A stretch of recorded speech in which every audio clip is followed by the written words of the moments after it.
Pensnet Hardware Store. For DIY and more, visit Pensnet Hardware Store. Whatever you plan to do, there'll be something there for you. You may think they can't provide all you need beside, but I'm sure you will find out that they can, without a doubt. They've got slot-headed screws and cross-head screws and every kind of nail. Plastic buckets, metal buckets, yes, every kind of pail. Cavity plugs, wall plugs and drills to match their size, and when it comes to door fittings you won't believe your eyes. Assorted types of handles, letterbox flaps, out and in, every kind of knob you can think of, and abrasives thick and thin.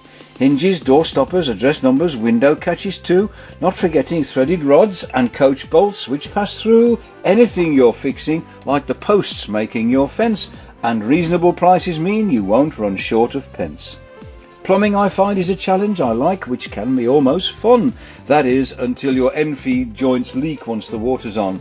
It may cost more, but in this store compression fittings abound, so if soldering joints is not for you, bolt-ups are much more sound. One-way, two-way, double pole, double throw switches you will find, plugs, sockets, timers, dimmers and cable of every kind. You can tell the ladies that they'll find in the racks for certain everything they need to newly track and hang that curtain. At the back in the garden section you'll find fork, hoe and spade. In fact you'll find almost every kind of gardening tool that's made.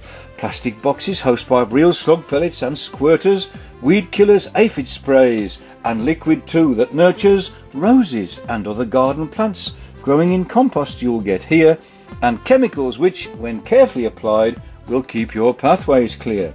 Steps and ladders, mops and brushes, key cutting is done too, and if your drainage system blocks, things to clear the loo. So there it is. I could go on for several pages more. Instead, why don't you pay a visit to Pensnet Hardware Store?